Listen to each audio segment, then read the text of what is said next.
SUV 500। उसे छोड़ के मैं इस पे आया। अब मैं यहाँ से अगर गियर डाला तो ये नहीं डलेगी।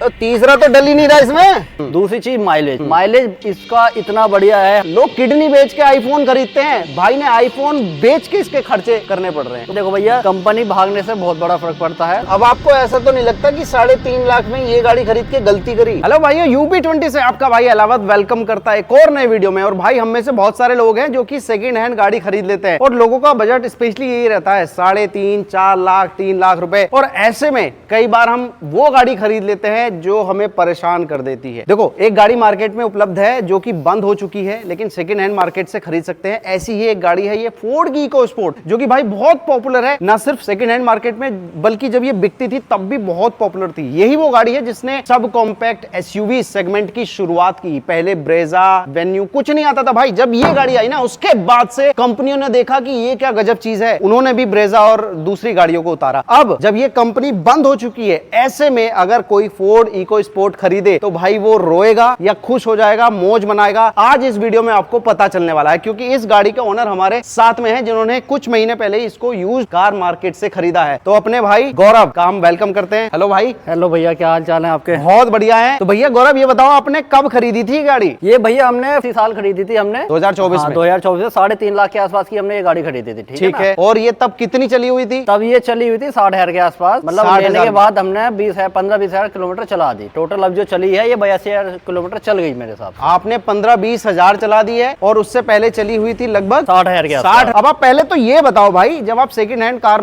खरीदने गए तो आपके पास एक बजट होगा कि 3, 3.5, 4। आपने सिर्फ यही गाड़ी क्यों चुनी? देखो भैया, इस गाड़ी का चुनने का मकसद तो ये था, हमने सारी गाड़ियां चला ली लो सेगमेंट में। हाँ। मारुति, होंडाई सारी गाड़ी। तो हमने फोर्ड की गाड़ी नहीं टेस्ट की थी कभी। हाँ। तो इसलिए हमने फोर्ड पे ज्यादा चॉइस डाली हमने कि एक बार फोर्ड की गाड़ी लेके देखते हैं कि क्या रिव्यू है इसका। हाँ। बाकी फोर्ड का तो इंजन तो सबको पता ही है, दमदार है। इसलिए हमने इकोस्पोर्ट चुनी, क्योंकि इस सेगमेंट में इससे बड़े गाड़ी है नहीं कोई। बिल्कुल सही कह रहे हैं भाई। इस सेगमेंट में उससे पहले तक इससे बढ़िया गाड़ी थी नहीं। लेकिन प्रॉब्लम कहां आती है? प्रॉब्लम आती है जब कंपनी छोड़ के भाग जाए। भाई आपने ये दिमाग में ये सवाल नहीं आया कि यार जो कंपनी चली गई उसका प्रोडक्ट मैं खरीदूंगा, कुछ मुसीबत आएगी? नहीं, ऐसी तो कोई दिक्कत नहीं आई थी, लेकिन बाद में चलाने में हमें दिक्कत काफी आई इसके साथ। जैसे हमने चला दिए 15-20 हजार किलोमीटर। हाँ। तो अभी क्या था, इसके चारों टायर हमने चेंज करवा दिए, घिस गए थे। हालांकि एक टायर फट गया, हमने कल ही चेंज कराया है। अच्छा, ये टायर फट गया ये था? वाला ये कल चेंज कराया हमने। तो टायर कितने के आए थे? टायर इसका 7,000 के आसपास का पड़ा था। यानी 7 चौक 28 हजार रुपए चारों टायर। तो क्या गाड़ी खरीदते ही पहला खर्चा यही करा आपने? नहीं, ये दूसरा खर्चा था हमारा। थोड़ा बहुत छोटा मोटा खर्चा हमने गाड़ी वाड़ी में करवाया था। हाँ। थोड़ा बहुत बाकी सोकर बोकर में करवाया था, बाकी और कुछ नहीं है। 15,000 जब कोई गाड़ी को चला लेता है ना, तो उसको उसकी अच्छाई बुराई सब पता चल जाता है। पहले तो आप मुझे इसकी अच्छी चीजें बता दो, जो आपको लगा कि हाँ भाई आपने सही गाड़ी खरीदी, उन चीजों को बताओ। देखो, पहला तो ऐसा है, फोर्ड है तो नाम से ही पहचानते हैं कि फोर्ड है तो दमदार तो होगी। बिल्कुल चीज ठीक बिल्कुल। है। अब इसमें क्या क्या है, फोर्ड है, बढ़िया चलेगी। सबसे बढ़िया बात, रिलायबल गाड़ी बहुत है। कितने भी लंबे रूट पे आप ले जाओगे कंफर्टेबल आराम से, ना आपके बैक पेन होगा, कुछ नहीं होगा। दूसरी चीज माइलेज इसका इतना बढ़िया है। हमने इस पे 20 का 22 का माइलेज भी हमने इस पे कवर किया है, ठीक है ना। और बाकी कंफर्टेबल गाड़ी है इस सेगमेंट में, इससे बढ़िया गाड़ी नहीं है कोई भी। और जब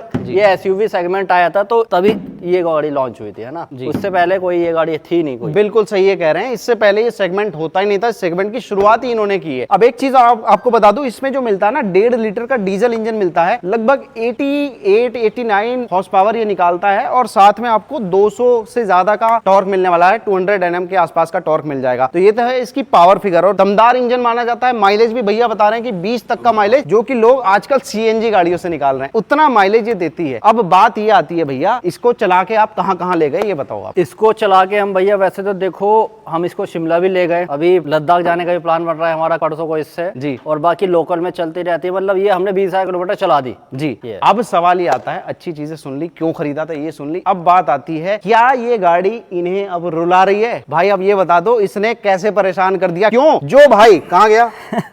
मैं देखना चाहता हूं, मैं अभी आपको दिखाऊंगा। जो भाई पहले आईफोन से चलता था, आईफोन लेके, वो भाई अब ये सैमसंग का कीपैड वाला फोन क्यों चला रहा है? लोग किडनी बेच के आईफोन खरीदते हैं, भाई ने आईफोन बेच के इसके खर्चे करने पड़ रहे हैं। तो भाई अब ये बताओ, क्या क्या खर्चा कर दिया इसमें, क्या मांग रही है? अब भैया पहली चीज तो देखो, ये है जो दिख रहा है ना, ये लोगो आपको फोर्ड का जी, ये तो भग गया।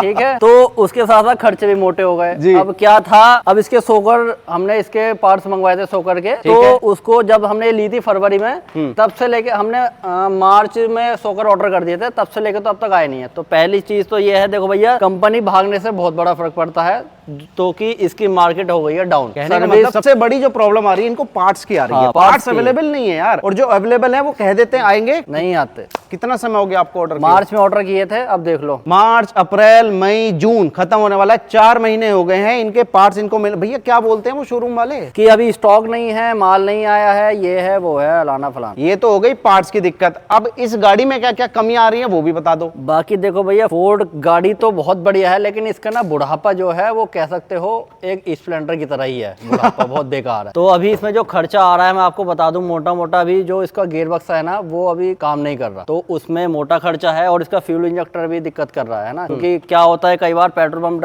पे हम डीजल वगैरह डलवाते हैं तो कचरा वगैरह आ जाता है, तो उसकी वजह से फ्यूल इंजेक्टर में दिक्कत है। अगर हम गाड़ी में पिकअप देते हैं एकदम से, जैसे गाड़ी 100 पार पहुंचती है ना तो बंद हो जाती है। ठीक है, पहला खर्चा ये है। 100 पार जाते ही गाड़ी बंद हो जाती है? हाँ, गाड़ी बंद हो जाती है। तो पहला खर्चा तो मोटा मोटा 5-10 हज़ार का ये है इसका फ्यूल इंजेक्टर का। ठीक है, दूसरा खर्चा है इसका गियर बक्से का। गियर बक्से के हमारे बुश खराब हैं इसके, तो पहला गियर नहीं डल रहा और तीसरा नहीं डल रहा, बाकी पूरा गियर बक्सा इसका खुलेगा, तो उसमें अच्छा खासा खर्चा बैठेगा इसका। भाई पहला और तीसरा गियर ही नहीं डल रहा है। और बताओ, अच्छा ये दो बड़ी बड़ी कमियां हो गई, अब मुझे ये भी बताओ गाड़ी खरीदने के बाद से भैया कितना खर्चा टोटल अभी तक कर चुके हो आप? भैया देखो, खरीदने के बाद से 3.5 लाख हमने लगाए थे, तो मोटा मोटा लाख रुपए के आसपास हमारा इसमें लग गया। लाख रुपए के आसपास इसमें लग गया है अभी तक? लाख से पार ही पहुंच गया होगा। मतलब अभी 6 महीने हुए नहीं है प्रॉपर, 6 महीने में भी भाई इस 3.5 लाख की गाड़ी को 4.5 का बना चुके हैं। 1 लाख रुपए खर्चा आ चुका है, और अभी और खर्चे अभी है इसमें खर्चे, अभी मान के चलो 15-20 हज़ार का खर्चा इसमें अभी है। और भाई चलो अंदर बैठ ही जाते। ओ भाई सबसे पहले तो ये बताओ, सच बता रहा हूँ इतना तगड़ा एसी भाई आपको जल्दी से मिलने नहीं वाला। भाई क्या करवाया है? भैया एसी इसका शुरू से ही ऐसा है, एसी में इसकी कोई काट नहीं है, किसी भी गाड़ी से ले लो अब इस सेगमेंट में, वाकई में, चाहे वो मारुति हो चाहे हुंडई हो, एसी के मामले में बहुत ज्यादा। खुद मेरे पास ब्रेजा है भाई, सही बता रहा हूँ, उसका भी काफी अच्छा एसी है, लेकिन इतना पावरफुल गजब यार। तो चलो भाई एसी में थोड़ा सा कम कर लेता हूँ, वरना आवाज आती रहेगी और हमें कम्बल ओढ़ना पड़ जाएगा। ये तो बात हो गई, अब चला के बताओ भाई। आप कह रहे थे पहला गियर ही नहीं डलता। देखो भैया, अभी इसमें क्या दिक्कत आ रही है, गियर पे थोड़ा सा आप लेके आओ कैमरे को जी। पहला गियर देखो, अगर मैं टाइट करके डाल रहा हूँ तो डलेगा, एक बार खुद दिखा रहा हूँ, देखो ये न्यूट्रल हो गई गाड़ी। ठीक है जी जी। अब मैं यहाँ से अगर गियर डाला हूँ तो ये नहीं डलेगा। मैं देखूँ, आप क्लच दबाओ, टाइट जा रहा है, टाइट जा रहा है ना। हल्का सा गियर डालो आप, तीसरा तो डल ही नहीं रहा इसमें। अब मैं बताता हूँ तीसरा की कितना आसान। देखो ये हमने यूं करा, ये तीसरा गियर डल गया। हल्का सा 5वें के पास ले जाना पड़ेगा। अरे यार ये तो हल्का सा हमें एंगल घुमाना पड़ेगा, और 5वां डालना है तो 5वां तो बहुत प्यार से डलेगा, बहुत उधर जाके डलेगा। दूसरा भी बहुत आराम से डल रहा है, बाकी और कोई दिक्कत नहीं है। तो ये भी ठीक ठाक बड़ी दिक्कत है यार। ये बस यही दिक्कत है, इस वजह से गाड़ी थोड़ी दिक्कत कर रही है, नहीं तो हम इसे ले जाते अब तक तो घुमाने। चलो अब चला के बताओ भैया। आओ एक बार आपको चला के। ये क्या हुआ? ये शिफ्ट लैगिंग मार रही है, ये तो ऐसे लगा जैसे किसी ने। ये पहले गियर की दिक्कत है, इसमें बुश डलेंगे। अभी क्या है कि इसमें बुश है नहीं हमारे, है ना, तो 2 बुश डल के ना इसका गियर बक्सा ठीक हो जाएगा। अगर उससे भी नहीं होता इन केस, तो इसमें फिर प्रॉब्लम क्या आएगी? प्रॉब्लम ये है, जो रोड होती है ना गियर की, वो इसकी चेंज होगी, या तो वो बैंड हो गई है, अगर वो बैंड नहीं हुई तो फिर बुश की प्रॉब्लम है, वो हो जाएगा। तो यार मुझे ऐसे क्या लग रहा है कि फोर्ड इको स्पोर्ट ने आपको छोटा मोटा मैकेनिक बना दिया है। कि इसमें क्या क्या डलेगा, क्या क्या सब। गाड़ी हम चला रहे हैं तो इतना तजुर्बा तो हो जाता है इंसान को कि हाँ भाई गाड़ी पे क्या दिक्कत है, क्या दिक्कत नहीं आ रही है, तो पता चल जाता है। कोई भी गाड़ी आप लेके चला लो 4-5 महीने, वो आपको पता चल जाता है। ये वाला मामला है भाई। देखो चल के बैठ के कंफर्ट की बात करूँ ना, वो तो ओके है एकदम। बाकी कंफर्ट में कोई दिक्कत नहीं है। देखो पीछे भी 2 लोग बैठे हुए हैं, और मैं कह रहा हूँ तीसरा भी आराम से बैठा लो, कोई दिक्कत आएगी नहीं। बाकी इसको तुम चाहे कितना ही लंबा ले जाओ, यहाँ से 1000-2000 किलोमीटर तुम नॉन स्टॉप ले जा सकते हो इस गाड़ी को, इतनी कंफर्टेबल गाड़ी। ओके। हालांकि इसमें बस अगर वेंटिलेटेड सीट तो और ज्यादा मजा आ जाता। ये देखो भैया, इनको 3.5 लाख में कह रहे हैं वेंटिलेटेड सीट्स और होती। सोच रहे हैं लगवाने की वेंटिलेटेड सीट, क्या पता लगवा लें। तो देखो यार, आप ये बताओ यार, अब आपको ऐसा तो नहीं लगता कि 3.5 लाख में ये गाड़ी खरीद के गलती करी? नहीं, ऐसा कुछ नहीं है। देखो फोर्ड है, ऐसा वो बात अलग है, कंपनी भग गई, उससे हमें कोई मतलब नहीं है, लेकिन ये है गाड़ी बहुत बढ़िया, गाड़ी बढ़िया। हम खुद चला रहे हैं इसको, पर्सनल यूज में चला रहे हैं। ऐसा नहीं है कि हाँ भाई किसी को दे रहे हैं, इधर उधर चल रही है, ऐसा भी नहीं है। तो गाड़ी हम खुद चला रहे हैं ना, तो उस हिसाब से गाड़ी बहुत बढ़िया जेन्युइन गाड़ी है। अब ऐसा कहा जा रहा है कि यार फोर्ड कंपनी वापस आ सकती है। हाँ, ऐसा सुनने में आ रहा है, जैसे देख रहे होगे आप यूट्यूब वगैरह पे कि एंडेवर जो है वो नई वाली लॉन्च हो जाए ना, तो और अगर कंपनी इको स्पोर्ट भी लॉन्च कर दे, इको स्पोर्ट तो भी लॉन्च हो रही है, खरीदोगे या नहीं? बिल्कुल खरीद। इको स्पोर्ट का फेसलिफ्ट वर्जन आने वाला है, 2026 में आएगा, अब उसको देखना। यानी भाई ने पूरी डिटेल पहले हाँ, निकाल ली डिटेल है। हर चीज की है। तो क्या आप इको स्पोर्ट के फैन हो? हाँ बिल्कुल। अब आप फैन बन चुके हो। इससे पहले कौन सी गाड़ी थी आपके पास? इससे पहले मेरे पास थी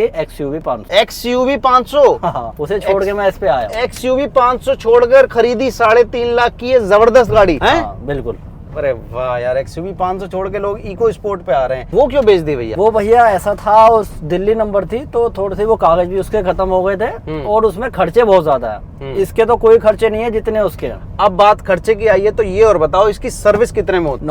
नॉर्मल अगर लेके चलो तो 8 से 10 हजार में इसकी सर्विस हो जाती है। 8 से 10 हजार में हो जाती है, जो कि डीजल इंजन के साथ ये बात। और आप सर्विस कराते कहाँ पे? हम बाहर कराते हैं, लोकल मैकेनिक से? लोकल मैकेनिक है हमारे पास, हाँ। हम उससे कराते हैं। एजेंसी पे अगर जाओगे तो एजेंसी वाले तो मतलब अगर इसमें लग रहे हैं बाहर 10,000 रुपए तो वो तो लगाएंगे 20,000 रुपए। ये इतना फर्क आता है एजेंसी। और पार्ट्स का ये है, क्योंकि देखो कंपनी चली गई तो स्पेयर पार्ट्स हमने इधर उधर से ऑर्डर कर रखे हैं। अब वो गोली देते हैं कि अभी माल नहीं आया, अभी वहाँ से स्टॉक नहीं है, माल डिस्पैच नहीं हुआ, इस तरीके से वो बोलते हैं, तो उसमें थोड़ा सा दिक्कत है।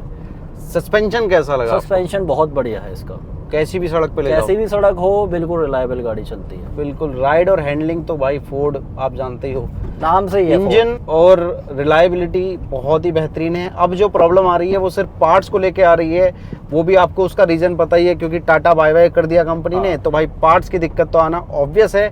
बाकी छोटी मोटी दिक्कत भाई, क्योंकि पुरानी हो चुकी है गाड़ी, 2015 मॉडल है, 2015 यानी 10 साल पुरानी हो चुकी है, वो भी डीजल इंजन के साथ। तो भाई छोटे मोटे पार्ट्स तो आपको अगर नई भी खरीदोगे और 10 साल पुरानी हो जाएगी उसमें भी डलवाने पड़ेंगे ही। पुरानी गाड़ी खर्चा तो मांगती ही है। और थोड़ा सा भाई बता ही चुके हैं कि फोर्ड का थोड़ा सा बुढ़ापा बुरा है। तो ये था हमारा full ownership review Ford EcoSport के साथ। एक और नई गाड़ी मिलेगी आपको एक और नए वीडियो में। अगर आपकी भी पास कोई गाड़ी है और आप उसका ओनरशिप रिव्यू हमारे साथ शेयर करना चाहते हैं तो नीचे ईमेल आईडी दे दूंगा, उस पर हमें कांटेक्ट कर लेना, उसका वीडियो भी हम जरूर बनाएंगे। इस वीडियो में इतना ही। Thank you so much, bye bye.